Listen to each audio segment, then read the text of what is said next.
Like this? Uh-huh. You okay? Just do it! Halo gengs, kembali lagi bersama saya Hanif di channel Ringkas Sinema.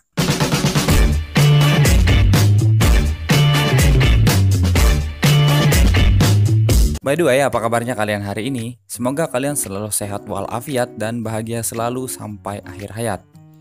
Di video kali ini saya akan coba menceritakan sebuah ringkasan alur cerita film yang berjudul Out of Time yang dirilis pada tahun 2003. Bercerita tentang seorang kepala polisi yang mendapatkan rezeki nomplok sebuah polis asuransi bernilai 14 miliar rupiah dari seorang wanita. Tapi ternyata ada sebuah konspirasi terselubung yang membuat polisi itu harus terjebak dalam sebuah kasus penipuan dan pembunuhan. Lantas bagaimanakah polisi itu membereskan semua kekacauan yang melibatkan dirinya? Temukan jawabannya dengan menonton video ini sampai selesai. Di awal film kita akan diperkenalkan dengan seorang pria bernama Matthias Lee Whitlock, biasa dipanggil Matt. Ia adalah seorang kepala polisi yang dihormati di Banyan Key, sebuah kota kecil di Miami, Florida, Amerika Serikat. Matt saat ini sedang menunggu proses perceraian dengan istrinya, Alex Diaz, seorang polisi yang baru saja naik pangkat menjadi seorang detektif pembunuhan. Matt dibantu oleh beberapa orang petugas lainnya, salah satunya adalah Chai, seorang petugas medis sekaligus sahabat karibnya Matt. Suatu ketika, Chai sangat tergiur saat melihat isi berangkas penyimpanan barang bukti yang ada di kantor polisi tersebut, di mana saat itu terdapat sejumlah uang hasil penyitaan transaksi narkoba senilai $500 juta. Pada malam harinya, Matt mendapat telepon dari seorang wanita yang melaporkan kalau ada tindakan kejahatan yang terjadi di rumahnya. Matt kemudian dengan sigap langsung pergi menuju rumah wanita yang bernama Anna Mary Harrison, seorang istri dari mantan pemain football yang sekarang bekerja sebagai seorang satpam di sebuah perusahaan. Sesampainya di rumah itu, Matt sama sekali tidak menemukan adanya bekas-bekas tindak kejahatan yang terjadi. Malahan, Anna justru menyambut Matt dengan pelukan dan kehangatan. Ternyata mereka berdua adalah pasangan selingkuhan. Sungguh alibi yang sangat membagongkan. Pada keesokan harinya, Anna ditemani Matt pergi ke rumah sakit, bertemu dengan seorang dokter untuk mengetahui hasil tes yang ia lakukan beberapa hari yang lalu. Di sini dokter tersebut lalu memberitahukan kalau Anna didiagnosis menderita kanker hati dan paru-paru stadium akhir, dan kemungkinan sisa hidupnya hanya tinggal 6 bulan lagi. Anna terlihat sangat sedih, begitu pula dengan Matt. Ia mencoba untuk menghibur Anna meskipun sudah tidak ada gunanya lagi. Matt kemudian menyarankan agar Anna pergi berobat ke Swiss untuk menjalani perawatan yang lebih komprehensif dan inovatif. Masalahnya, Anna tidak punya uang yang banyak untuk pergi ke Eropa. Di sebuah bar saat Matt sedang bersantai, ia ditemui oleh Chris, suaminya Anna yang curiga kalau istrinya itu berselingkuh dengan Matt. Chris lalu mengancam akan membumi hanguskan kepada siapapun pria yang terbukti sedang berselingkuh dengan istrinya. Merasa kalau nyawanya sudah tidak bisa tertolong lagi, Anna yang sangat mencintai Matt kemudian menjadikan Matt sebagai satu-satunya penerima manfaat dari polis asuransi jiwa miliknya senilai $1 juta atau 14 miliar rupiah. Itu artinya Matt akan mendapatkan rezeki nomplok sebanyak 14 miliar apabila Anna sudah meninggal. Matt tentunya tidak ingin hal itu terjadi. Ia sama sekali tidak ingin kalau kekasih tercintanya itu meninggalkan dirinya. Matt kemudian dengan nekat mengambil uang $500 juta bukti kejahatan yang ada di dalam berangkas di kantornya untuk ia serahkan kepada Anna, agar kekasih tercintanya itu pergi ke Swiss untuk mengobati kanker yang saat ini ia derita. Matt mengira kalau itu adalah satu-satunya jalan keluar yang bisa mereka upayakan, tapi ternyata tidak semudah yang dipikirkan oleh Matt. Setelah menerima uang tersebut, Anna sudah tidak bisa lagi dihubungi oleh Matt. Karena penasaran, Matthias kemudian mendatangi rumah Anna pada malam harinya. Namun karena keburu dipergoki oleh tetangganya yang baru saja pindah, Matthias akhirnya urung untuk masuk ke dalam rumah Anna dan pergi berlalu dari tempat itu. Keesokan paginya, Matt dikejutkan dengan kabar kalau rumah kediaman Anna dan Chris hangus terbakar dan menewaskan semua penghuni yang ada di dalamnya. Matt kemudian pergi untuk membuktikan sendiri dengan melihat sisa-sisa jasad Anna dan Chris yang hangus terbakar tak tersisa. Matt sadar kalau saat ini ia dihadapkan pada dua masalah sekaligus. Pertama terkait dengan uang $500.000 bukti kejahatan yang ia ambil, dan juga indikasi adanya unsur kesengajaan pada peristiwa kebakaran untuk mendapatkan manfaat asuransi bernilai 14 miliar rupiah. Dan yang lebih fatalnya lagi, polisi yang ditugaskan untuk menyelidiki kasus kebakaran tersebut tak lain dan tak bukan adalah Alex Diaz, istri dari Matt itu sendiri. Matt pun mau tidak mau harus bekerja sama dengan Alex untuk memecahkan kasus tersebut, sekaligus mencoba menutupi bukti-bukti perselingkuhan antara ia dan Anna. Matt juga harus mencari cara agar bisa mendapatkan uang $500.000 untuk mengembalikan uang bukti kejahatan yang ia ambil sebelumnya. Seorang ibu-ibu tua yang merupakan tetangga korban kebakaran mendatangi kantor polisi untuk memberi keterangan terkait sosok pria yang ia lihat pada malam sebelum terjadinya kebakaran. Ibu tua itu kemudian dengan polosnya menunjuk Matt sebagai orang yang ia lihat di malam kejadian, tanpa tahu kalau Matt adalah kepala polisi di daerah tersebut. Yeah, you. Wait a minute. Maybe him. Alex yang mendapat informasi kalau Anna ternyata menderita penyakit kanker lalu mengajak Matt untuk pergi bersama menyelidikinya. Matt saat itu dilema. Ia khawatir kalau kisah perselingkuhannya akan terbongkar oleh Alex. Namun dokter yang mereka temui di rumah sakit itu ternyata berbeda dengan dokter yang ia temui sebelumnya saat bersama dengan Anna. Dokter wanita ini justru adalah dokter pribadi Anna bahkan semenjak SMA, dan ia memastikan kalau Anna sama sekali tidak mengidap kanker. Di sini Matt akhirnya mulai curiga. Dan benar saja, saat Matt mendatangi ruang praktek dokter yang memberi diagnosis kanker terhadap Anna, ia justru bertemu dengan orang yang berbeda sama sekali dengan nama yang sama. Kecurigaan Matt semakin bertambah saat tahu bahwa Pak tua yang ada di hadapannya ini adalah dokter yang asli. Matt kemudian mengambil pulpen yang ada di atas meja dokter itu. Ia berharap bisa mengetahui keberadaan si dokter palsu dengan mengambil sampel sidik jari dari pulpen tersebut. Sampai detik ini Alex masih belum mengetahui kalau Matt sebenarnya mengetahui segala hal yang harusnya ia ketahui. Alex lalu memerintahkan anak buahnya untuk mengakses catatan telepon milik Anna dan suaminya. Hal tersebut justru semakin membuat Matt kelimpungan. Ia sama sekali tidak ingin segala bukti kejahatan akan mengarah pada dirinya.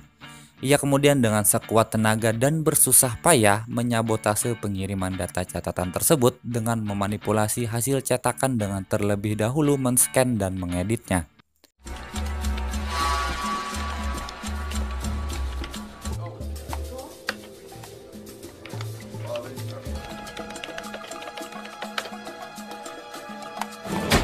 It's fine. Darn. Yeah, I can't. Masalah tidak selesai sampai di situ. Seorang agen DEA lalu menelpon Matt dan memberitahukan kalau ia akan segera mengirim anggotanya untuk mengambil uang hasil bukti kejahatan yang sebelumnya sudah diambil oleh Matt dan diserahkannya kepada Anna. Matt lalu menyuruh seorang bawahannya untuk menyelidiki sidik jari yang terdapat di pulpen yang barusan ia ambil di ruang praktek dokter. Tak lama setelah itu, Chai masuk ke ruangan dan menyampaikan hasil bukti forensik mayat yang ditemukan di TKP. Dan ternyata, setelah dilakukan pengujian, sama sekali tidak ditemukan asap pada paru-paru kedua mayat tersebut. Itu artinya, kedua mayat itu sudah tewas sebelum terjadinya kebakaran.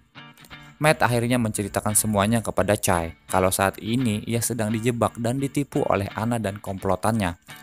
Chai terkejut kalau ternyata uang hasil bukti kejahatan senilai $500.000 yang harusnya diserahkan kepada DEA justru diserahkan Matt kepada Anna. Beberapa saat kemudian, bawahan Matt menelpon dan memberitahukan tentang identitas pemilik sidik jari yang terdapat di pulpen adalah milik seorang pria bernama Paul Cabot. They matched the prints on the pen. The guy's name is Paul Cabot. And evidently he's done some time Matt before dan Chai kemudian mendatangi alamat tempat tinggal Paul dan sudah bisa ditebak kalau tidak ada satupun orang yang ada di sana. Chai lalu menemukan name tag milik Paul yang ternyata bekerja di rumah sakit, sedangkan Matt berhasil menemukan secarik kertas tagihan kartu kredit milik Paul. Dengan bukti yang didapat oleh Matt, ia berhasil mendapatkan posisi terakhir keberadaan Paul Cabot di sebuah hotel. He's got a reservation at the Costa Coral Hotel. There's a hold on it now. Di saat yang bersamaan, Alex beserta timnya juga berhasil mengetahui posisi Paul Cabot. Matt kemudian segera bergegas pergi ke hotel mendahului timnya Alex. Saat baru saja keluar dari kantor polisi, Matt dihadang oleh 2 orang agen DEA yang ditugaskan oleh atasannya untuk mengambil uang bukti kejahatan yang justru saat ini tidak ketahuan di mana rimbanya. Dengan tenang, Matt kemudian berdalih kalau ia sudah menyuruh seorang anak buahnya untuk langsung mengantarkan uang tersebut ke kantor DEA. Setelah selesai beradu argumen, Matt pun kemudian pergi dari tempat itu untuk secepatnya menuju ke hotel. Setelah berhasil mengelabui petugas hotel, Matt akhirnya mendapatkan kunci duplikat kamarnya Paul Cabot. Matt lalu masuk ke dalam kamar dan langsung disergap oleh Paul. Perkelahian pun terjadi dan kemudian secara tidak sengaja Paul terjatuh dari balkon kamar hotel dan akhirnya terbunuh.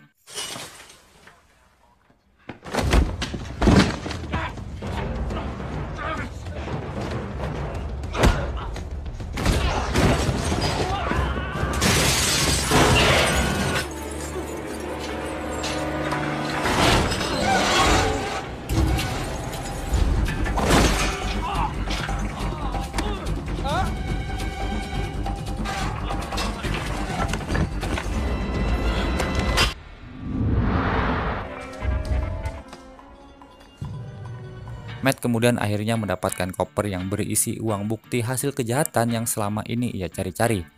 Namun perjuangan Matt tidak berhenti sampai di situ. Di saat ia hendak keluar dari hotel, ia harus berpura-pura saat berhadapan dengan Alex dan menyelinap diam-diam untuk bisa berhasil keluar dari hotel.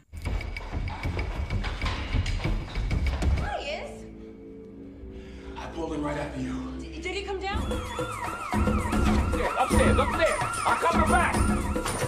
Saat Matt berada di kantornya, ia menerima telepon dari Anna. Anna lalu mengungkapkan segala penyesalannya dan mengatakan kalau selama ini ia telah dipaksa oleh suaminya untuk melakukan penipuan terencana itu. Anna lalu memberitahukan kepada Matt di mana posisi saat ini ia berada. Matt kemudian langsung pergi meluncur ke tempat Anna untuk menyelamatkannya.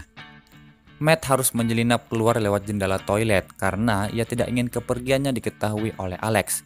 Beberapa saat kemudian, Alex mendapatkan telepon dari petugas asuransi yang menyebutkan kalau ahli waris atau penerima manfaat dari polis kematian Anna Harrison jatuh kepada Matthias Lee Whitlock alias Matt, suaminya sendiri. Sementara itu, Matt akhirnya sampai di sebuah bangkai kapal di pinggir dermaga tempat Anna dan Chris bersembunyi.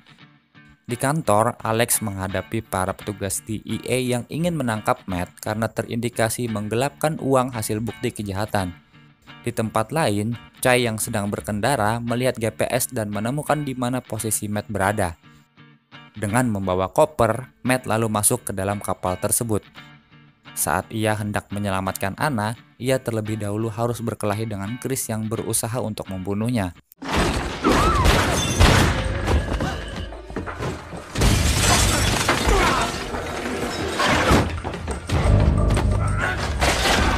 Pada akhirnya, Anna tanpa perasaan bersalah dengan sengaja menembak dan membunuh Chris.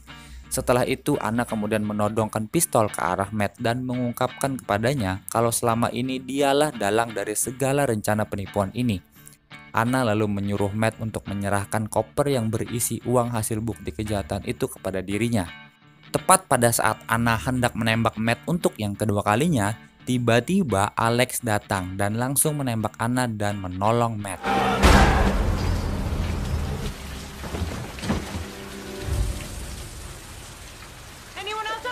Alex berhasil melacak keberadaan Matt setelah melihat GPS yang ia temukan di kantornya.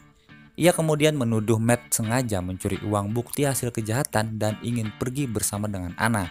Tapi Matt mengatakan kalau ia sama sekali tidak membawa uang itu. Alex baru percaya setelah membuka koper itu dan hanya menemukan PDA yang memancarkan sinyal GPS. Tak lama kemudian, para medis dan anggota polisi yang lain pun datang ke TKP. Termasuk juga para agen DEA yang kesal datang untuk menangkap Matt. Dan secara bersamaan muncullah Chai membawa uang yang dimaksud. Chai beralasan kalau ia telah diperintahkan oleh Matt untuk mengantarkan uang tersebut tapi tidak menemukan alamat kantor yang tepat. Pada akhirnya para agen DEA itu pun kemudian batal untuk menangkap Matt dan mereka pun pergi dari tempat tersebut setelah sebelumnya mendapatkan apa yang mereka mau. Beberapa hari kemudian, saat Matt dan Alex sedang cuti medis dan berada di rumah apungnya, ia didatangi oleh Chai yang membawa sebuah kabar gembira mengenai klausul pencairan polis asuransi dari kematian Anna Harrison. Matt hanya perlu menandatanganinya saja, dan ia akan berhak untuk mendapatkan manfaat asuransi yang bernilai $500,000. Namun Alex mengatakan bahwa sebagai istrinya, ia tahu kalau Matt harus menolaknya. Yang itu menandakan bahwa permohonan cerai yang diajukan oleh Alex sudah ia batalkan dan ia memutuskan untuk kembali rujuk dengan Matt. Mendengar hal tersebut, Chai tampaknya tidak terima dan bersikeras agar Matt tetap harus mengambil uang asuransi tersebut.